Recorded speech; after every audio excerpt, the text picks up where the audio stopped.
Okay बच्चों, so group 17 elements halogens हम discuss कर रहे थे, उनकी फिजिकल प्रॉपर्टीज के, उनके मेल्टिंग बॉइलिंग पॉइंट कैसे वेरी करते हैं डाउन द ग्रुप, उनकी वोलेटिलिटी कैसे वेरी करती है डाउन द ग्रुप, की वजह क्या है। और फिर हमने उसमें ये भी देखा कि इनके कलर्स क्या होते हैं, इनकी फिजिकल स्टेट्स क्या होती हैं, और इस सारे को हमने इनके साथ लिंक किया था बॉन्डिंग स्ट्रक्चर के साथ। ओके, यूजिंग इंटरमॉलिक्यूलर फोर्सेस, ये सारा कुछ हमने कल लिंक किया था। और यही एग्जामिनर आपसे एक्सपेक्ट करते हैं कि आपको बॉन्डिंग एंड स्ट्रक्चर का रेफरेंस दे के इंटरमॉलिक्यूलर फोर्सेस का जिक्र करके आपको इनके मेल्टिंग पॉइंट, इनके बॉइलिंग पॉइंट के ट्रेंड को, इसकी वोलेटिलिटी को और इसके कलर्स को डिस्क्राइब करना होता है। फिर हमने इसी चीज को रिएक्टिविटी में कन्वर्ट किया। हमने कहा इनकी जो रिएक्टिविटी है वो कैसे होती है हैलोजेंस की या ग्रुप 7 एलिमेंट्स की। राइट, उस रिएक्टिविटी के अंदर हमने एक चीज, क्योंकि ये नॉन मेटल्स हैं, इन्होंने इलेक्ट्रॉन गेन करने होते हैं, और जब इलेक्ट्रॉन गेन करने होते हैं तो इनकी क्या होती है, इनकी रिडक्शन होती है, यानी ये एक ऑक्सीडाइजिंग एजेंट एक्ट करते हैं। तो क्योंकि डाउन द ग्रुप हमने कहा था कि साइज बड़ा होता जाता है, इसलिए it is difficult to gain electron, यानी उनकी रिडक्शन होना मुश्किल होती जाती है। तो एक तरह से वो वीक ऑक्सीडाइजिंग एजेंट बनते जाते हैं।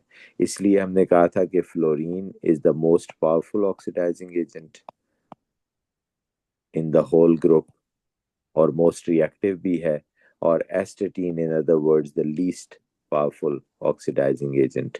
ओके, और सबसे कम रिएक्टिव भी है। और इसको हमने लिंक किया था इनके एटॉमिक रेडियस के साथ। फिर हमने इसको लिंक किया कि इसकी शील्डिंग इफेक्ट ज्यादा होता है। नंबर ऑफ प्रोटॉन्स तो बड़े होते हैं डाउन द ग्रुप, लेकिन शील्डिंग इफेक्ट ज्यादा होता है। जब शील्डिंग इफेक्ट ज्यादा होता है तो आप कहते हैं न्यूक्लियस के लिए मुश्किल हो जाता है इलेक्ट्रॉन गेन करना। तो आप कहते हैं कि इनकी इनकी जो एबिलिटी फॉर द रिडक्शन है, या power to oxidize somebody else है, क्योंकि जो खुद रिड्यूस होता है वो दूसरे को ऑक्सीडाइज करता है, तो इसलिए उसको ऑक्सीडाइजिंग एजेंट भी कहते हैं, ऑक्सीडाइज करने वाला, तो वो डाउन द ग्रुप कम होती जाती है। राइट, फिर हमने इनका रिएक्शन विद हाइड्रोजन देखा, जिसमें ये प्रूव भी किया कि फ्लोरीन के साथ डार्कनेस में एक्सप्लोजिव है, फिर क्लोरीन के साथ सनलाइट में एक्सप्लोजिव है, और फिर स्लो होते जाते हैं। फिर हमने इनके डिस्प्लेसमेंट रिएक्शंस देखे, जिनमें हमने प्रूव भी किया कि जो ऊपर होता है वो नीचे वाले को बड़े आराम से ऑक्सीडाइज कर देता है, यानी it can act as an oxidizing agent. लेकिन जो नीचे हैलोजन होता है वो ऊपर वाले हेलाइड आयन के साथ नहीं एक्ट कर सकता है ऑक्सीडाइजिंग एजेंट। फिर हमने एक स्लाइड सी बात ये भी की थी कि अगर ऑक्सीडाइजिंग एबिलिटी हैलोजेंस की है, तो फिर जो इनके हेलाइड आयंस हैं, आप कहते हैं क्या वो भी एक ऑक्सीडाइजिंग एजेंट है? हम कहते हैं नहीं। जो हेलाइड आयंस है ना, जब वो आयन बनता है तो वो अपनी मैक्सिमम जो इलेक्ट्रॉन गेन करने की एबिलिटी है ना, वहां पे चला जाता है। तो इससे आगे इलेक्ट्रॉन गेन करने की कोई एबिलिटी नहीं होती। तो आप कहते हैं हाँ, इसका ये हो सकता है कि इलेक्ट्रॉन लूज कर दे। तो आप कहते हैं इनकी, इसका मतलब है ऑक्सीडेशन होती है। तो अगर ऑक्सीडेशन होती है तो ये रिड्यूसिंग एजेंट है। तो फिर इनकी ability to undergo reduction, oxidation को रिड्यूसिंग एजेंट से मेजर करेंगे। यस, तो हम कहते हैं वो जूं जूं आप नीचे जाते हैं वो मोस्ट पावरफुल रिड्यूसिंग एजेंट नीचे को होगा। ओके, वो जितना नीचे जाएंगे वो उतना अच्छा रिड्यूसिंग एजेंट बनता जाएगा। अगर आप ऊपर जाएंगे तो वो कम पावरफुल रिड्यूसिंग एजेंट होगा। सो ये इतनी सी बात हमने की थी। और अब फिर हम आ गए towards the disproportionation reactions. Right, अब जाते हैं डिस्प्रोपोर्शनेशन। ये एक यूनिक रिएक्शन होता है बच्चों, इसको हम डिस्प्रोपोर्शनेशन क्यों कहते हैं। ये मैंने आपको 3 रिएक्शन बता दिए थे कि अगर आप कोल्ड डाइल्यूट सोडियम हाइड्रोक्साइड से किसी हैलोजन को मिक्स करें, इसमें तो मैंने क्लोरीन को दिखाया है, इसमें ब्रोमीन भी हो सकता है, आयोडीन भी हो सकता है। अगर आप कॉन्सेंट्रेटेड से मिक्स करें या पानी से मिक्स करें, लिक्विड वाटर से, तो जो रिएक्शंस होते हैं उन्हें हम डिस्प्रोपोर्शनेशन रिएक्शन कहते हैं। क्यों डिस्प्रोपोर्शनेशन कहते हैं बच्चों, इसको हम रीडॉक्स में बड़ी डिटेल में देखते हैं, बट यहाँ मैं थोड़ा एक्सप्लेन कर देता हूँ कि जब हम जैसे कोल्ड डाइल्यूट से किया, ये प्रोडक्ट आए, जब हमने इनके ऑक्सीडेशन स्टेट से साइन की, तो बच्चों ये देखिए क्लोरीन की यहाँ 0 थी रिएक्टेंट साइड पे, क्योंकि ये एक एलिमेंट है। अगर आप प्रोडक्ट साइड पे जाते हैं तो क्लोरीन की -1 है, और इसमें सोडियम क्लोराइड में, और NaClO में +1 है। सोडियम क्लोराइड में -1 क्यों है? क्योंकि Na की +1 है, कैंसिल करने के लिए -1 हो गई। यहाँ +1 क्यों है? क्योंकि रूल्स कहते हैं oxygen in all of its compound is always -2, sodium in all of its compound is always +1। तो ये +1 और -2 को कैंसिल करने के लिए you need to have +1 here. So इस बेस पे हमने ये असाइन किया। बाकियों को मैं मिटा देता हूँ क्योंकि वो स्पेक्टेटर आइंस होते हैं। तो आप कहते हैं ये बाकी सबको असाइन करके देखा तो वो तो सारे के सारे स्पेक्टेटर थे। सिर्फ हमने देखा कि क्लोरीन ही ऐसा है जिसकी अगर आप गौर से देखें तो यहां से यहां जाते हुए रिडक्शन हो रही है, क्योंकि ऑक्सीडेशन नंबर कम हुआ है, 0 से -1 हुआ है। और अगर आप यहां से यहां जाते हुए देखें तो क्या हो रही है बच्चों, इसकी ऑक्सीडेशन हो रही है। तो ऐसा एलिमेंट, ऐसा सब्सटेंस जो एक रिएक्शन में खुद ही ऑक्सीडाइज भी हो, खुद ही रिड्यूस भी हो, यानी इसी के आधे मॉलिक्यूल्स इलेक्ट्रॉन लूज कर रहे हैं, in other words I am trying to say, और इसी के बाकी के आधे मॉलिक्यूल्स इलेक्ट्रॉन गेन भी कर रहे हैं। तो आप कहते हैं, इसे कहते हैं सेल्फ ऑक्सीडेशन रिडक्शन और डिस्प्रोपोर्शनेशन, कि अपनी ही ऑक्सीडेशन रिडक्शन करते हैं ये, या इसे डिस्प्रोपोर्शनेशन भी कहते हैं, राइट, और it is known as disproportionation,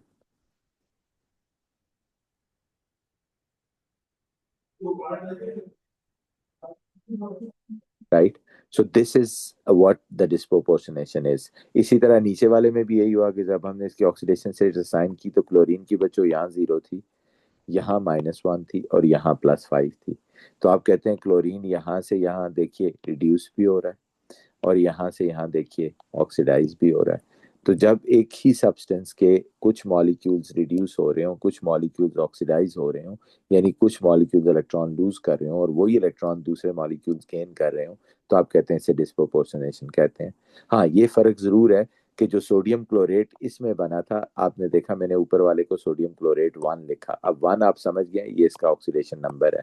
इसको हमने 5 लिखा क्योंकि 5 इसका ऑक्सीडेशन नंबर है। नाम दोनों का ही सोडियम क्लोरेट है, एक NaClO3 है और एक NaClO है, राइट। एक तीसरा रिएक्शन जो डिस्प्रोपोर्शनेशन होता है कि क्लोरीन को अगर आप कोल्ड वाटर से मिक्स करते हैं, नॉर्मल वाटर से मिक्स करते हैं, ये रिएक्शन बड़ा फेमस है क्योंकि हम वाटर की क्लोरीनेशन स्विमिंग पूल्स में पीने वाले पानी में करते हैं।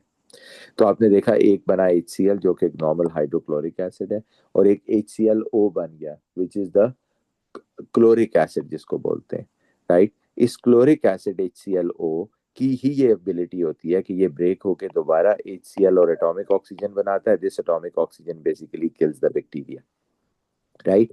सो यहाँ तक कल हमने बात कर ली थी।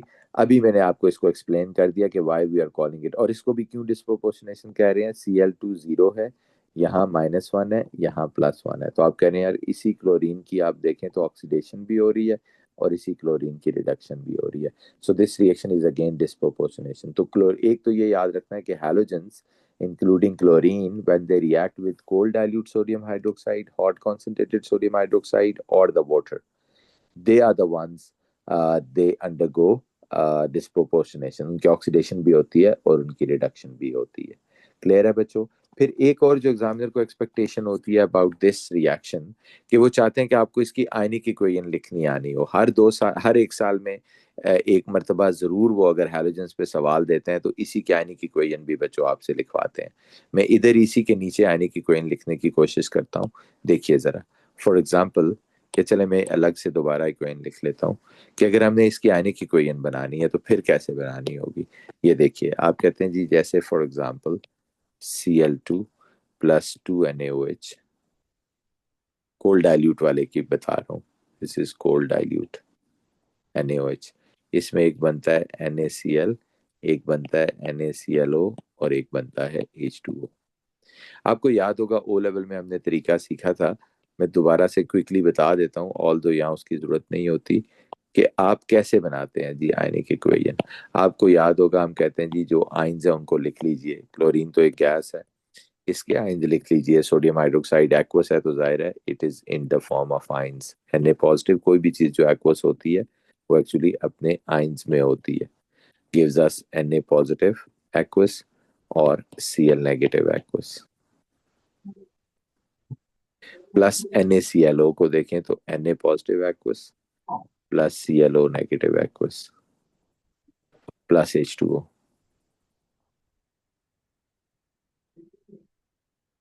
अब अगर आप इसको देखें तो आ, यहाँ स्पेक्टेटर आइन देखें, ये Na+ इस Na+ से चला गया, राइट, इन दोनों से। और अगर आप देखें तो यस, सो बाकी सब कुछ बच गया। Cl2 plus 2OH negative gives us Cl negative plus ClO negative plus H2O। ये बच्चों इसके आयनिक इक्वेशन जब कोल्ड डाइल्यूट से रिएक्ट कराते हैं, तो this is the ionic equation for the reaction between cold dilute sodium hydroxide and the chlorine gas. Right, is it clear? So इसी तरह हॉट एंड कॉन्सेंट्रेटेड की भी आप इक्वेशन बना सकते हैं। इसी तरह मैंने आपको तरीका सिखा दिया कि कैसे ब्रेक करके बनानी होती है।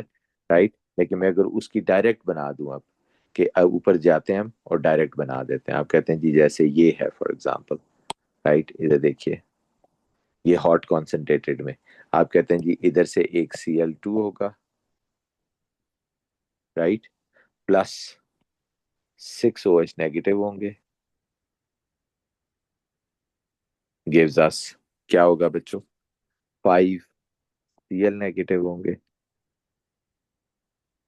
प्लस ClO3 नेगेटिव होगा। ये कट जाएंगे ना। अब मैं डायरेक्ट बना रहा हूँ, अगर आप चाहें तो मैं इसकी भी दोबारा ब्रेक करके जैसे नीचे वाली सिखाई है वो बना सकता हूँ, +3H2O। So this is ionic equation फिर द हॉट कॉन्सेंट्रेटेड वाले के साथ, ये बच्चों,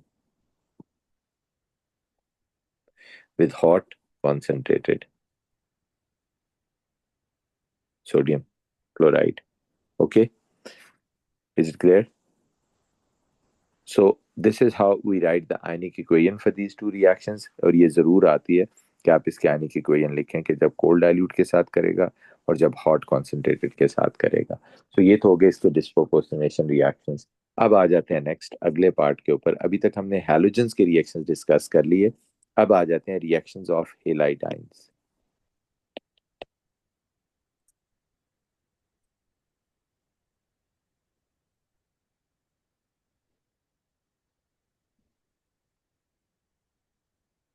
reactions of halide ions, right, halide ions के रिएक्शंस देखने हैं अभी हमने। अब आ जाते हैं हेलाइड आयंस में सबसे पहला रिएक्शन है बच्चों test of halide ions.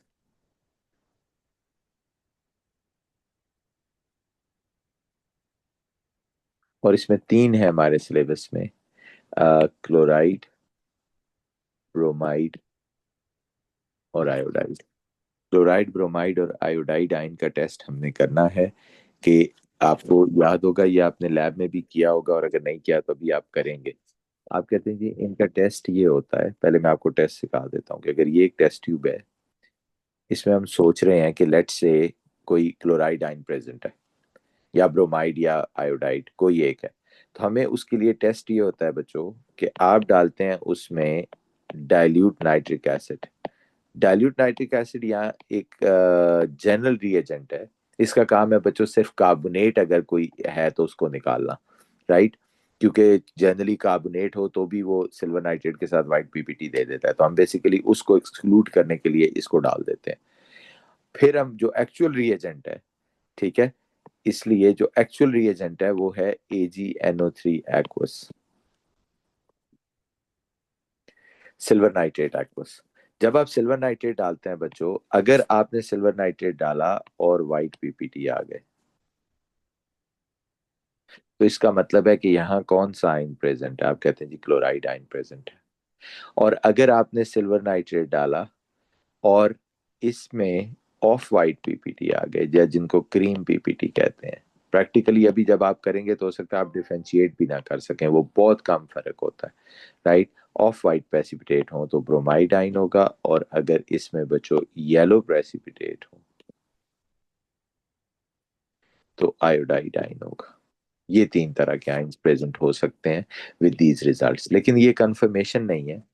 Confirmation कब होती है? कंफर्मेशन होती है बच्चों जब आप इसमें फॉलो अप में, जैसे प्रेसिपिटेट बन गए ना, लेट से यहाँ आपको प्रेसिपिटेट नजर आ रहे हैं ये, राइट, तो आप क्या करते हैं, आप इन प्रेसिपिटेट्स में यू ऐड व्हाट, आप इन प्रेसिपिटेट्स में ऐड कर देते हैं silver night dilute NH3 aqueous, dilute NH3 aqueous.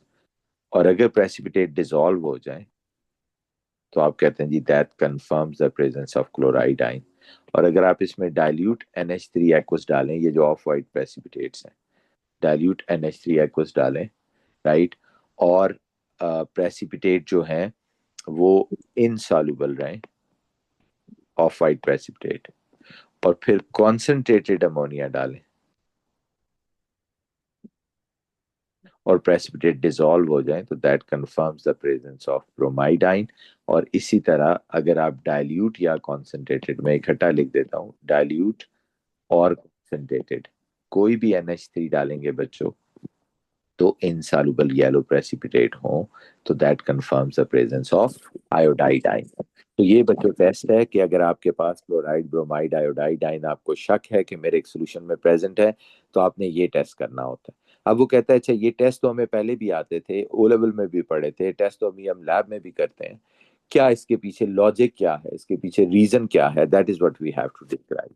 आप कहते हैं जी इसकी रीजन आप बताते हैं, आप कहते हैं जी लेट्स से आई अज्यूम कि ये सोडियम क्लोराइड एक्वस था। तो जब आपने इसमें बच्चों सिल्वर नाइट्रेट डाला, तो लुक व्हाट हैपेंस, कि जो NaCl एक्वस है उसके साथ जब आपने सिल्वर नाइट्रेट एक्वस डाला, तो इन दोनों का आपस में हुआ रिएक्शन। तो देखो बच्चों क्या बन गया, आप कहते हैं जब एक्वा सोल्यूशन आपस में मिक्स करें ना, तो बेसिकली वो बच्चों अपने सिर्फ आइन एक्सचेंज कर लेते हैं। आइन एक्सचेंज करने का मतलब क्या है, कोई से भी दो एक्वा सोल्यूशन, ओ लेवल में हमने सीखा कि अगर ये Na पॉजिटिव है तो ये NO3 नेगेटिव के साथ मिल जाएगा, तो जो प्रोडक्ट होगा वो क्या होगा, एक NaNO3 होगा, और दूसरा इसका पॉजिटिव इसके नेगेटिव से मिल जाएगा, तो दूसरा प्रोडक्ट क्या होगा, AgCl। अब जो AgCl बनता है बच्चों, वो लकीली एक वाटर इनसॉल्युबल सॉल्ट है, वो वाटर इनसॉल्युबल सॉल्ट है, तो it appears in the form of white PPT, वो वाइट प्रेसिपिटेट बन के बच्चों बाहर आ जाता है, right. That is the where luck counts. So कभी कभार एग्जामिनर पूछ भी लेते हैं कि अच्छा ये जो वाइट प्रेसिपिटेट्स है इसका फार्मूला बता दीजिए, राइट, तो आप कहते हैं AgCl, राइट। अब अगला पार्ट ये है, आपने कहा ओके फाइन, ये बात तो समझ आ गई कि इसका मतलब है कि व्हाइट प्रेसिपिटेट AgCl के थे, तो यहाँ फिर व्हाइट प्रेसिपिटेट किसके होंगे, ऑब्वियसली AgBr के होंगे, और वहाँ व्हाइट प्रेसिपिटेट किसके होंगे, AgI के होंगे, राइट। तो ये अगर लेट से NaBr एक्वस था और आपने उसमें NaNO3 डाला, सॉरी AgNO3 डाला, तो क्या रिएक्शन हुआ होगा, it gives you what, it is like this, Ag positive Br negative, तो क्या बन गया, AgBr प्लस NaNO3 एक्वस। ये वही जो मैंने अभी सिखाया आपको कि आइन एक्सचेंज होगा, इसका पॉजिटिव आइन इसके नेगेटिव के साथ चला जाएगा, इसका पॉजिटिव इसके, ये जस्ट स्वैप देयर आइंस। अब ये जो AgBr है that appears in the form of of white या क्रीम प्रेसिपिटेट्स, राइट, और इसी तरह ये वाले भी येलो प्रेसिपिटेट्स बनेंगे। कभी कभार एग्जामिनर इसकी आयनिक इक्वेशन भी पूछ लेते हैं, बिकॉज ओ लेवल में हम ये करते थे। तो आयनिक इक्वेशन में आप कहते हैं यार ये सिल्वर आइन और ये सॉरी ये जो नाइट्रेट आइन और जो अ, ये वाले सोडियम आइन है, ये तो अनचेंज्ड है वहां भी, तो आप कहते हैं it's a simple Ag positive aqueous with Cl negative aqueous combines AgCl, तो this is ionic equation for this reaction. Similarly आप इसकी भी आयनिक इक्वेशन लिख सकते हैं कि ये Ag positive plus Br negative gives us AgBr बनेगा, राइट। सो आयनिक इक्वेशन भी इसकी आ सकती है, बल्कि आती है, राइट। और इसी तरह इसकी आयनिक इक्वेशन क्या होगी, Ag positive plus I negative gives us AgI, the yellow precipitates. अब जो इम्पोर्टेंट पार्ट है, ओके फाइन, यहाँ तक बात समझ आ गई। ये क्या चीज डालते हैं कि आप इन प्रेसिपिटेट्स में, अमोनिया क्या करता है इसके साथ कि प्रेसिपिटेट्स गायब हो जाते हैं, क्या रिएक्शन होता होगा अमोनिया का इन प्रेसिपिटेट्स के साथ कि द प्रेसिपिटेट्स आर गॉन। आप कहते हैं जी ये रिएक्शन ये है कि AgCl के जो प्रेसिपिटेट्स होते हैं, जब आप उसमें अमोनिया डालते हैं, तो आप सुनिएगा जरा, तो बेसिकली अमोनिया के जो दो मॉलिक्यूल्स हैं, इसमें मैं नीड टू नो बेसिस पे इंफॉर्मेशन दूंगा बच्चों, क्योंकि जो पार्ट ज्यादा मेजर है वो इसका A2 में है। बस आपको इतनी इन्फॉर्मेशन दूंगा जिससे आपको, जो कि एग्जामिनर भी ये एक्सपेक्ट कर रहे हैं, कि आपको ये समझ आए कि प्रेसिपिटेट्स कैसे गायब हो गए। गायब मतलब डिसॉल्व कैसे हो गए, इनसॉल्युबल से सॉल्युबल कैसे बन गए। तो आप कहते हैं जी वो ऐसे बन गए, AgCl+2NH3 जो है, ये वाला बॉन्ड ब्रेक कर देता है इसका, और आप कहते हैं Ag के साथ खुद अटैच हो जाता है NH3, AgNH3 ट्वाइस पॉजिटिव। ये basically AgCl positive, Ag positive और Cl नेगेटिव है ना, तो ये Ag पॉजिटिव बन गया, राइट। और फिर इसके साथ Cl नेगेटिव आके अटैच होता है, और ये जो कंपाउंड है ये वाला, ये वाटर सॉल्युबल है, इसीलिए प्रेसिपिटेट्स गायब हो जाते हैं। तो बेसिकली हम कहते हैं कि दो अमोनिया के मॉलिक्यूल AgCl का बॉन्ड ब्रेक करके Ag वाले के साथ जाके अटैच हो जाते हैं। वो कैसे अटैच होते हैं जिसमें Ag का पॉजिटिव चार्ज भी नहीं खत्म होता, ये भी नीड टू नो बेसिस पे इंफॉर्मेशन है, कि अमोनिया अपने लोन पेयर यूज करके इसके साथ ये बॉन्ड बना लेता है, जिसे हम डेटिव कोवलेंट बॉन्ड बनाते हैं। कहते हैं ये क्यों, कैसे, किस तरह, ये सारी इंफॉर्मेशन A2 में है, बट इसके रिजल्ट में ये एक कॉम्प्लेक्स आइन बन जाता है, राइट। इसे कॉम्प्लेक्स आइन कहते हैं। और यहाँ अमोनिया का रोल एज अ लिगेंड है, अमोनिया को बुलाते हैं कि ये जो है अमोनिया इज लिगेंड हियर। एक दफा बच्चों इसमें MCQ आया है, बल्कि 2 दफा आया है, इसलिए हम ये एक्सप्लेनेशन दे देते हैं कि आपको नीड टू नो बेसिस पे समझो कि प्रेसिपिटेट्स कहाँ गए। प्रेसिपिटेट्स डिसॉल्व हो गए, इसलिए वो कैसे डिसॉल्व हुए, वो ऐसे डिसॉल्व हुए कि एक कॉम्प्लेक्स बना, और उस कॉम्प्लेक्स में अमोनिया ने एज अ लिगेंड एक्ट किया और सिल्वर आयन के साथ कंबाइन कर लिया, राइट। तो यही चीज आप कहते हैं, अच्छा इसका मतलब है कि जब इस वाले रिएक्शन में ये जो AgBr वाला है, ये वाला, तो आप कहते हैं ये जो ऑफ वाइट प्रेसिपिटेट बने थे, जब आप इन ऑफ वाइट प्रेसिपिटेट्स में बच्चों ये AgBr वाले जो है डाइल्यूट अमोनिया डालते हो, तो आप कहते हो जी ये अमोनिया नहीं ब्रेक कर पाता, इस बॉन्ड को नहीं फिक्स हो सकता इसके बीच में, तो आप कहते हैं basically it's a no reaction. लेकिन जब आप इसी अमोनिया को कॉन्सेंट्रेटेड फॉर्म में डालते हो, तो फिर अमोनिया के पास ये एबिलिटी आ जाती है कि वो इसके इस बॉन्ड को ब्रेक कर देता है, और वही चीज दोबारा बन जाती है AgNH3 twice positive and Br negative. तो ये कंपाउंड बन गया जो कि वाटर सॉल्युबल है, इसीलिए PPT डिसॉल्व हो जाते हैं। और जो क्लोराइड और आयोडाइड आइन है बच्चों, कि अगर आप AgI के साथ डाइल्यूट अमोनिया डालें या कॉन्सेंट्रेटेड अमोनिया डालें, आप कहते हैं जी यहाँ रिएक्शन नहीं होता। आयोडाइड आइन बेसिकली साइज में बहुत बड़ा होता है, आपको ये लॉजिक जानने की जरूरत नहीं है, वैसे बता रहा हूँ, क्योंकि इसमें फर्क यह है कि आयोडाइड आइन साइज में बहुत बड़ा होता है, क्योंकि वो आपको पता है नेगेटिव आइन वैसे ही बड़े होते हैं, और फिर प्लस इसके 5 अपने भी शेल्स थे, तो बहुत इलेक्ट्रॉन स्प्रेड हो जाते हैं, तो वो बेसिकली सिल्वर को मौका ही नहीं देता किसी और के साथ वो बॉन्ड बनाने का। तो इसलिए आप कहते हैं कि इसके अंदर ये वाला कॉम्प्लेक्स नहीं बन सकता, ये वाला कॉम्प्लेक्स जो इधर बना हुआ है। तो आप कहते हैं hence this reaction is not possible, hence these precipitates do not dissolve. तो ये है बच्चों chemistry behind the test of the halide ions, कि क्यों हेलाइडाइंस जो है वो वाइट प्रेसिपिटेट देते हैं और फिर कैसे गायब हो जाते हैं, राइट। इस पे एग्जामिनर जो सबसे ज्यादा ट्रिकी सवाल पूछते हैं बच्चों, वो ये पूछते हैं, नॉर्मली तो आपको समझ आता है और लैब में भी आप देखोगे कि यार वाइट पैच सिल्वर नाइट्रेट डाले वाइट प्रेसिपिटेट आ गए तो पता चल गया क्या है। अब वो ट्रिकी क्वेश्चन क्या देते हैं, वो इस तरह क्वेश्चन दे देते हैं। मिसाल के तौर पे वो आपको कहते हैं कि यहाँ एक हमारे पास सोल्यूशन था, हमने उसमें डाइल्यूट नाइट्रिक एसिड के साथ सिल्वर नाइट्रेट डाला, ठीक है। डाइल्यूट नाइट्रिक एसिड का रोल मैंने आपको बता दिया, कार्बोनेट आयन या कोई और ऐसा आयन जो इसके साथ इंटरफेयर कर सके उसको रिमूव करने के लिए होता है। आपने कहा जी सिल्वर नाइट्रेट डाला, तो उसने कहा जी यहाँ पे, आप सुनना गौर से, उसने कहा जी कि जो सोल्यूशन में येलो प्रेसिपिटेट्स आ गए,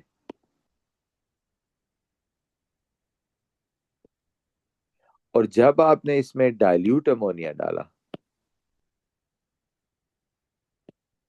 तो जो वो येलो प्रेसिपिटेट्स थे यहाँ पे, अब सुनना गौर से, कि वो येलो प्रेसिपिटेट जो थे वो रहे उधर ही, लेकिन लेस इन नंबर हो गए,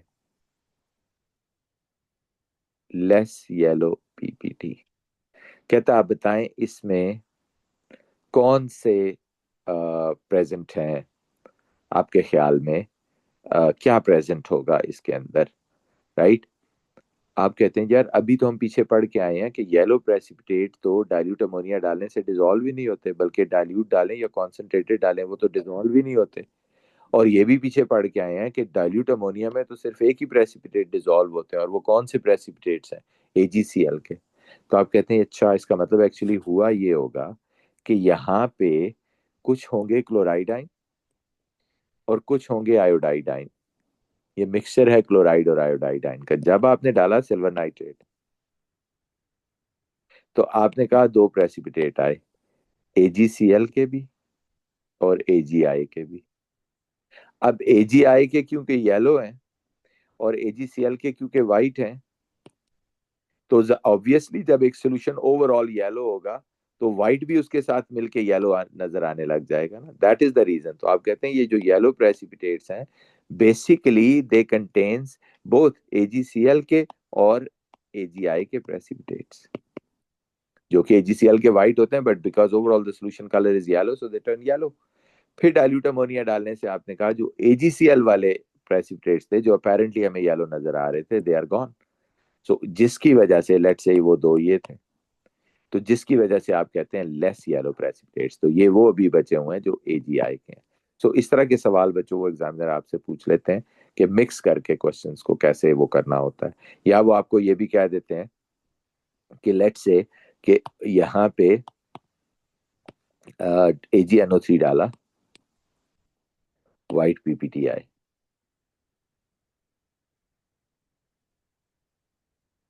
इसमें डाइल्यूट नाइट्रिक एसिड डाला, इसमें डाइल्यूट NH3 एक्वस डाला, प्रेसिपिटेट कौन?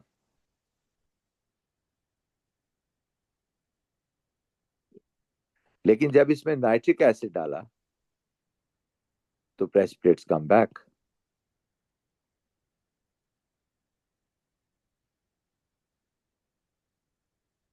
कहते हैं क्या रीजन है? रीजन बताएं। आप कहते हैं जी रीजन स्ट्रेट फॉरवर्ड है कि यहाँ क्लोराइड आइन था, जब आपने सिल्वर नाइट्रेट डाला तो सिल्वर आइन और क्लोराइड आइन ने मिलके क्या बना दिया? AgCl बना दिया, और ये उसके वाइट प्रेसिपिटेट आ गए। फिर ने आपने कहा अमोनिया डालने से कहाँ चले गए? आपने कहा जी कि फिर वो AgCl ने जब अमोनिया से रिएक्ट किया, two molecules of ammonia combine to give what? AgNH3 twice Cl, जो कि एक ऐसा कंपाउंड है जो वाटर में सॉल्युबल है, सो दे आर गॉन अगेन। फिर उसने कहा अच्छा आपने जब इसमें नाइट्रिक एसिड डाला, तो आपने कहा जब आप इसमें नाइट्रिक एसिड डालते हैं तो अगेन दिस अमोनिया न्यूट्रलाइज, क्योंकि नाइट्रिक एसिड एक एसिड है, अमोनिया एक बेस है, वो उसको न्यूट्रलाइज कर देगा, वापस क्या बन जाएगा? AgCl। आपने कहा वो तो AgCl वापस आ गया, अगर AgCl लेट से, तो फिर तो उसका व्हाइट प्रेसिपिटेट भी वापस आ गया। आप कहते हैं yes that is the reason, AgCl के white precipitates are back. Here are the white PPT। So बच्चों इस तरह के क्वेश्चंस हैं जो टेस्ट ऑफ हेलाइड आयंस के ऊपर आपने ख्याल रखना है, जो एग्जामिनर आपसे पूछेंगे, वरना ये स्ट्रेट फॉरवर्ड है। राइट। सो ये तो हो गया test of halide ion. Halide ions के रिएक्शंस में हमने पहला रिएक्शन किया, that is the test of halide ion. अब दूसरा रिएक्शन है जो कि बहुत ज्यादा ट्रिकी है और सबसे इंपॉर्टेंट भी है, वो है reaction of halide ions with concentrated sulphuric acid. Reaction of halide ion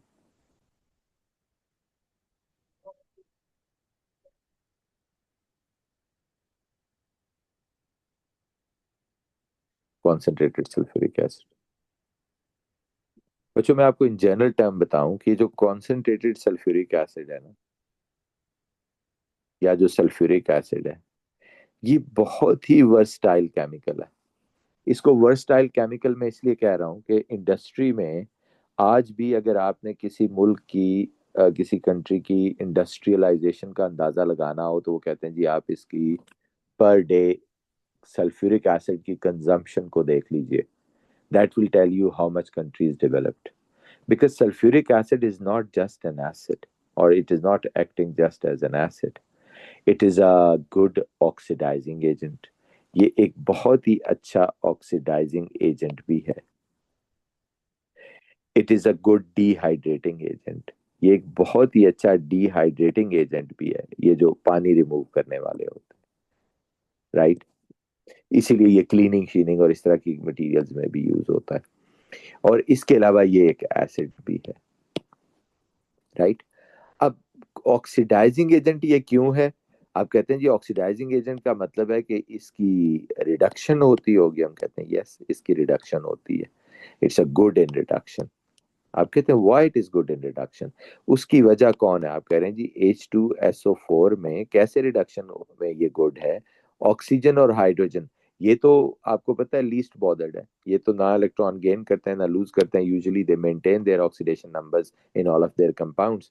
आप कहते हैं हाँ बट सल्फर की यहाँ ऑक्सीडेशन स्टेट चेक कीजिए, दैट इज +6, विच इंडिकेट्स कि सल्फर के वैलेंस शेल में अगर 6 इलेक्ट्रॉन्स थे, all 6 sulfur has lost, so it has no more ability to lose electron, it desperately needs electron because इसका 6 electron का लॉस हो चुका है, so it is desperate to gain electron, right?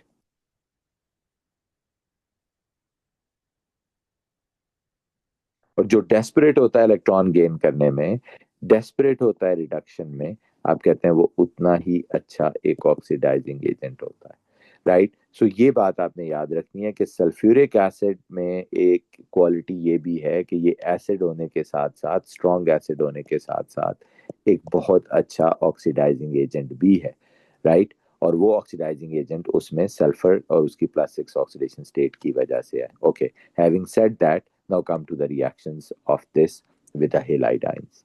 अब जब आप हेलाइडाइंस के साथ इसके रिएक्शन देखते हैं, let's say with the sodium chloride देखते हैं, और तीन के साथ ही हमने देखना है बच्चों, क्लोराइड, ब्रोमाइड और आयोडाइड के साथ इसके रिएक्शन देखते हैं। Let's start with the chloride ion. जब आप NaCl को, ये एक सॉलिड है, नमक है, आप सल्फ्यूरिक एसिड में डालते हो बच्चों, ये एक बहुत ही कॉन्सेंट्रेटेड फॉर्म है, तो इसको आप एक्वस भी लिख सकते हैं, जनरली एग्जामिनर इसको लिक्विड भी लिख देते हैं।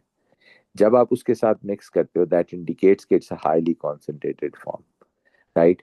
Now what we expect after getting this information, what do you expect? कि आप तो यही एक्सपेक्ट कर रहे होंगे कि शायद इसकी +6 ऑक्सीडेशन स्टेट है, इसकी -1 ऑक्सीडेशन स्टेट है, it might undergo reduction, right? आप कहते हैं जी कि होता क्या है, जो प्रोडक्ट्स हैं वो है NaHSO4, sodium hydrogen sulphate +HCl, right? Sodium sulphate भी बन सकता है इसमें, बैलेंसिंग को अवॉइड करने के लिए मैंने उसको नहीं लिखा, वो भी आप लिख सकते हैं। बट अगर आप ये इक्वेशन लिखते हैं, आप कहते हैं ये तो कुछ भी नहीं हुआ, यहाँ भी इसकी ऑक्सीडेशन स्टेट +6 है और Cl की -1 है, हम कहते हैं यस। सो इसका मतलब है when sulphuric acid is mixed with the chloride ion, there is no redox reaction, there is no redox reaction। कैसे मुझे पता चला? I have seen the oxidation states of chloride ion and this sulphur S+6। आप कहते हैं तो क्या है, हम इस रिएक्शन को कहते हैं आइदर डिस्प्लेसमेंट रिएक्शन, या हम इसे कहते हैं it's a acid base reaction, क्योंकि ये एज एन एसिड एक्ट कर रहा है।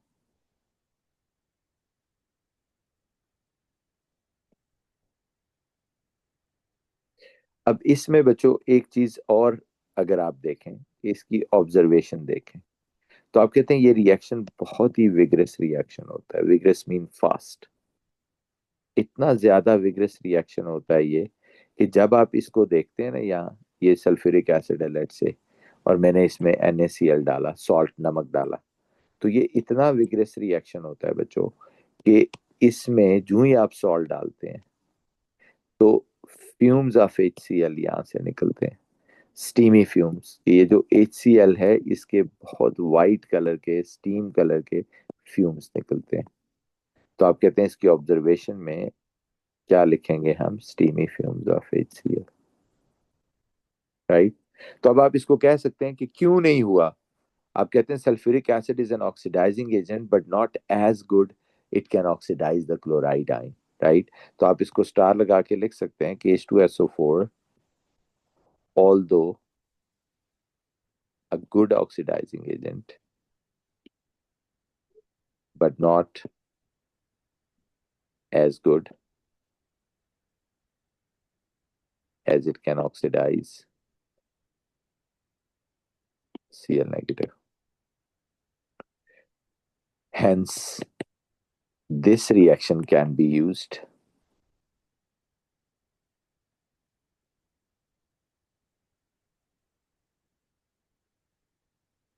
for the preparation of HCl gas in the lab. अगर आपको बच्चों HCl गैस प्रिपेयर करनी हो तो ये रिएक्शन यूज किया जा सकता है, जो कि बहुत यूजफुल होती है बहुत सारे रिएक्शन में। फिर इससे आप आगे हाइड्रोक्लोरिक एसिड भी बना लेते हैं इसको पानी में डिजोल्व करके, right. HCl gas in the lab. Okay, so ये तो हो गया क्लोराइड आयन के साथ सल्फ्यूरिक एसिड का रिएक्शन। इसकी ऑब्जर्वेशन भी मैंने आपको बता दी, और इसकी टाइप भी, नेचर भी बता दी, और इसकी रीजन भी बता दी कि ये क्यों इस तरह का। अब जो ज्यादा ट्रिकी रिएक्शन है वो ब्रोमाइड और इसके हैं। वो कहता है अच्छा, जब आप NaBr को मिक्स करते हो बच्चों सल्फ्यूरिक एसिड के साथ, तो एक होलसम स्टोरी है इसके सामने। आप कहते हैं इनिशियली तो वही होता है जो उसमें हुआ था, NaHSO4 बनता है प्लस HBr बनता है। बट ये जो HBr बना है ना बच्चों, ये वाला, ये सारा का सारा अगर यहाँ बीकर में रिएक्शन हो रहा है यूं, तो ये सारा का सारा HBr बाहर नहीं आ पाता। आता है, इसमें भी आपको विग्रस रिएक्शन की वजह से सुनना जरा स्टीमी फ्यूम्स नजर आते हैं, लेकिन मैं कहूंगा ये लेस स्टीमी फ्यूम्स। क्यों लेस है? कि जो HBr बना है ना बच्चों, उसको सल्फ्यूरिक एसिड ऑक्सीडाइज कर देता है, राइट। जब उसको ऑक्सीडाइज करेगा, खुद को रिड्यूस करेगा, राइट, तो आप कहते हैं जी सल्फर की +6 ऑक्सीडेशन स्टेट है अगर यहाँ पे, तो नेक्स्ट जो इसका स्टॉप है वो जाहिर है +4 है। तो आप कहते हैं यस, ये खुद तो फिर +4 में चेंज हो जाएगा, तो क्या बन जाएगा? SO2 बन जाएगा। ओके, बाई गेनिंग कितने इलेक्ट्रॉन्स? 2 इलेक्ट्रॉन्स। सो खुद तो सल्फर डाइऑक्साइड में चेंज होगा, तो Br नेगेटिव, अगर 2 HBr थे तो 2 Br नेगेटिव, उसको दोनों इलेक्ट्रॉन दे दिए इन्होंने, राइट। तो वो क्या बन गए? वो बन गया Br2 प्लस, क्या बन गया? +H2O, right. बैलेंस हम कर सकते हैं इसको, इसको 2 से मल्टीप्लाई कर देते हैं। सो ओवरऑल में आपने देखा कि साथ में सल्फर डाइऑक्साइड गैस बन गई, तो इसका मतलब है this is a redox reaction, right. तो हम कहते हैं कि यस, ब्रोमाइड आयन के केस में sulphuric acid initially acts as an acid and later on acts as an oxidizing agent, कि कुछ ब्रोमाइड आयन को वो ऑक्सीडाइज कर देता है, राइट। सो इसलिए इनिशियली तो एज एन एसिड एक्ट किया, and then later on as an oxidizing agent, वो as an oxidizing agent act कर लेता है।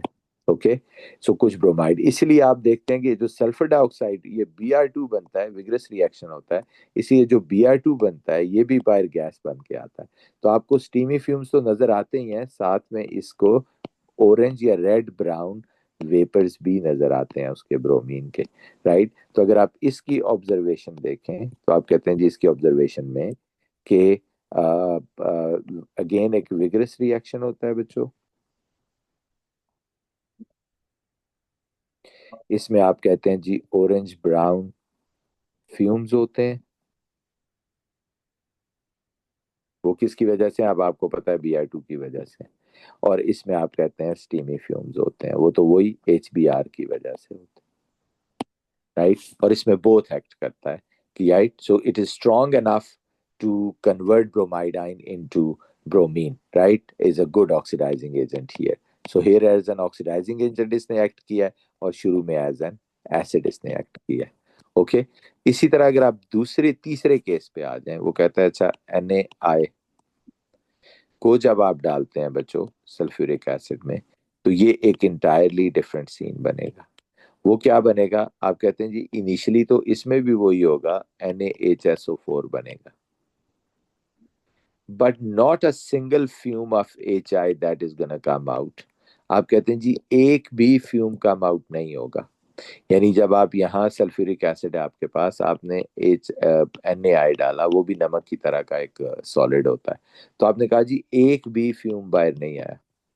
क्यों नहीं आया? आपने कहा जो HI था, इसका मतलब है जितना भी HI बनेगा sulphuric acid is going to react with it, right, और दोबारा से उसको रिएक्ट करके H2SO4 उसके साथ, देखें जरा क्या बना देगा। जब दोबारा से इसके साथ रिएक्ट करेगा, तो वही चीज जो अभी मैंने बोली थी कि सल्फर की ऑक्सीडेशन स्टेट क्या है? +6 है, राइट। तो इसका अगला स्टॉप क्या है? By gaining 2 electrons +4। उससे अगला स्टॉप क्या हो सकता है? By gaining 2 more electrons +2, then 0, then -2, right. So sulphur अगर यहाँ पे है +6 में, +4 हो सकता है, +2 हो सकता है, 0 हो सकता है, और फिर -2 तक जा सकता है। तो आप कहते हैं जी ये फिर सल्फर करता यही है कि जब इसके साथ रिएक्ट करेगा सॉरी, अगर वो 2 इलेक्ट्रॉन गेन करता है तो फिर तो क्या बन जाएगा? आप कहते हैं SO2 बन जाएगा, अगर 2 हाइड्रोजन आयोडाइड हुए, और खुद उसको जाहिर है I2 बना देगा, 0 + H2O। ओके, सो आप इसको 2 से मल्टीप्लाई कर देते हैं। लेकिन वो कहता है ऐसा भी हो सकता है कि अगर फॉर एग्जांपल एक बहुत ही कॉन्सेंट्रेटेड फॉर्म हो, बहुत ही विगरस रिएक्शन हो, तो ऐसा भी हो सकता है कि सल्फर +6 से डायरेक्ट 0 में चला जाए। जब 6 आयोडाइड हो तो फिर वो डायरेक्ट 0 में जाता है बच्चों, राइट। फॉर एग्जांपल वो बनेगा I2, right, +S, right, +H2O, right. So S + H2O बन जाएगा। और यहाँ देखें इसकी ऑक्सीडेशन स्टेट यहाँ क्या थी? +4 थी, और यहाँ क्या है? यहाँ +0 है, right. So this is how the sulphur की oxidation state varies across this. और अगर आप इसको देखें तो इसमें एक और केस भी है कि सल्फर ऐसा भी करता है कि फॉर एग्जांपल अगर आयोडाइड आइन, लेट्स से 8 आयोडाइड आइन हो +H2SO4 हो, तो आप कहते हैं अब ये +6 है, तो अगर ये 8 इलेक्ट्रॉन गेन कर लेता है तो फिर क्या होगा? फिर क्या हो जाएगा? आप कह रहे हैं ये तो -2 बन जाएगा, और वो बन जाता है H2S में, ये -2 होता है, +H2O, राइट। और ये है I2। Okay, so this is 4H2O, और फिर 8 और 2 10 हो गया, तो ये 5H2 हो गए, राइट। सो ये डिपेंड करता है कि कितने ज्यादा आयोडाइड आइंस हैं, कि उसकी कितनी ज्यादा ऑक्सीजन। मैं बताता हूँ ये किस वजह से और क्यों और कैसे होता है। But overall there are 3 types of reaction जो इसमें हो सकते हैं। अब वो कहता है अगर 3 टाइप्स ऑफ रिएक्शन है तो there must be 3 types of observations as well. हम कहते हैं yes they have the different types of observations बच्चों। मिसाल के तौर पे अगर ये वाली चीज होगी पहले वाला, तो आयोडीन क्योंकि बहुत विग्रस रिएक्शन होता है, तो ये बेसिकली पर्पल वेपर्स होते हैं। तो in the first go we will see some purple vapors of iodine that will tell us कि now the sulfur is being reduced to +4 oxidation state from +6, और iodine vapours भी बन रहे हैं, और सल्फर डाइऑक्साइड की तो कोई ऐसा ऑब्जर्वेशन नहीं होती, ठीक है। और इसी तरह अगर आप सल्फर के साथ करें तो ये एक येलो सॉलिड होता है। तो अगर येलो सॉलिड आएगा तो will understand along with purple vapours. Purple vapours तो हर केस में आ रहे हैं आयोडीन के। पहले वाले केस में सिर्फ पर्पल वेपर्स ऑफ आयोडीन थे, इसमें 7 पर्पल वेपर्स भी आ गए हैं। Okay, okay. अब इसमें इसमें इसी तरह नीचे देखें, अगर फॉर एग्जांपल ये येलो सॉलिड है, ये पर्पल वेपर्स हैं, इसमें नीचे देखें, इसकी क्या है? इसकी पंजेंट स्मेल होती है। लाइक अगर आप HI को देखें तो H2S जो गैस है, इसकी एक बहुत ही रॉटन एग्स लाइक स्मेल होती है। तो अगर रॉटन एग्स लाइक स्मेल होती है along with purple vapors, so that indicates it's this type of reaction, right? So this is how it reacts with this. अब पहले वाले केस में बच्चों इसका मतलब है कि HCl बना था, बाकी दोनों में HBr भी आगे हो गया ऑक्सीडाइज, और HI भी ऑक्सीडाइज हो गया। HI तो oxidize completely. So in this case आप कह सकते हैं कि जी concentrated sulphuric acid act as an oxidizing agent only। Concentrated sulphuric acid एक ऑक्सीडाइजिंग एजेंट के तौर पे ही एक्ट करता है, it is not acting as anything else, क्योंकि सारे आयोडाइड आयन को उसने ऑक्सीडाइज किया है। इस वाले में मैंने आपको बताया था ऑक्सीडाइजिंग एजेंट भी है और एज एन एसिड भी है, और पहले वाले केस में एज एन एसिड भी है। अब आखिरी बात इस पे करते हैं कि क्या रीजन है, व्हाई दिस हैपेंड। अब सर बच्चों देखना, इसको उल्टे तरीके से भी हम देख सकते हैं। एक तो आप ये कह कर सकते हैं कि concentrated sulphuric acid is not strong oxidizing agent to oxidize chloride ion, it is strong enough to oxidize the bromide ion to some extent, and it is very strong to oxidize this iodide ions completely। लेकिन आप इसको दूसरे तरीके से देखें, इधर सुनो बच्चों, अगर ये सल्फ्यूरिक एसिड एक ऑक्सीडाइजिंग एजेंट है यहाँ पे, तो ये क्या है, ये एक रिड्यूसिंग एजेंट है। और ब्रोमाइड आयन यहाँ क्या एक्ट कर रहा है, आप कहते हैं ये एक रिड्यूसिंग एजेंट है। और ये क्या एक्ट कर रहा है, ये भी एक रिड्यूसिंग एजेंट है। तो आप कहते हैं एक्चुअली इट हैपेंस कि क्लोराइड आयन क्योंकि एक पावरफुल रिड्यूसिंग एजेंट नहीं है, हम ये कह चुके हैं कि फ्लोराइड, क्लोराइड, ब्रोमाइड, आयोडाइड में as you go down the group, the most powerful reducing agent is iodide out of all these. This is the most powerful reducing agent, so it can reduce sulfuric acid to a lot of extent कि ना सिर्फ एक अच्छा reduce करता है बल्कि देखो -2 तक भी ले जाता है उसको, राइट। और इसी तरह जो जो क्लोराइड है, it is not powerful reducing agent, so it can not reduce sulphuric acid. So ये भी एक एविडेंस है कि how the reducing ability of halide ion varies down the group. तो ये भी आप याद रख सकते हैं, और इसकी लॉजिक हम पहले दे चुके हैं कि ये क्यों मोस्ट पावरफुल रिड्यूसिंग एजेंट है, राइट। क्योंकि इसका रेडियस बहुत बड़ा है, इसका साइज बहुत बड़ा है, इसकी शील्डिंग बहुत ज्यादा है, इसका स्प्रेड बहुत ज्यादा है। सो इसका मतलब है रिड्यूसिंग एजेंट एक्ट करने के लिए इसकी ऑक्सीडेशन होनी चाहिए। तो आप कहते हैं ये बड़ी इजीली अपने इलेक्ट्रॉन लूज कर सकता है, right. So therefore it is a very very good reducing agent, right. So that's why it is acting as a reducing agent, right. So इसको आप ये भी कह सकते हैं, इसको एज एन एविडेंस भी ले सकते हैं कि how the reducing ability of halide ion varies down the group, right. बच्चों दैट्स ऑल अबाउट दिस। और इसमें भी सवाल इसी तरह के एग्जामिनर आपसे पूछेंगे कि HCl क्या प्रिपेयर हो सकता है बाय दिस मेथड, आप कहते हैं हाँ हो सकता है। फिर पूछेंगे सल्फ्यूरिक एसिड यहाँ क्या एक्ट कर रहा है, फिर आपसे पूछेंगे HBr हो सकता है, आप कहते हैं नहीं हो सकता। वो पूछेंगे यहाँ क्या एक्ट कर रहा है, तो आपने बताना है एसिड भी है और एक ऑक्सीडाइजिंग एजेंट भी है। फिर वो पूछेंगे यहाँ, आप कह रहे हैं HI नहीं हो सकता, क्यों नहीं हो सकता, क्योंकि वो सारे के सारे आयोडाइड आयन को ऑक्सीडाइज कर देता है। फिर वो पूछेंगे कि how the reducing ability of halide ion varies down the group, तो आप कहते हैं ज्यादा ज्यादा होती जाती है। जैसे देखिए chloride ion can not reduce sulphuric acid, bromide ion can reduce sulphuric acid to some extent और to a very small extent, लेकिन iodide ion can reduce the sulphuric acid to a very very large extent, right. एक बहुत बड़ी extent तक इसको reduce कर सकते हैं, right. Therefore this is how we look at these reactions of halide ion. If you have any questions, please go ahead. अभी मैं आपको हैंड रेज कर सकता हूँ, वरना this is the end of this chapter as well. और इसके कल कुछ सवाल भी देखेंगे, और फिर नेक्स्ट हमारा नाइट्रोजन सल्फर एंड ग्रुप 2 है। कोई सवाल है तो प्लीज पूछ लीजिए, otherwise that's all from my side for today. Thank you.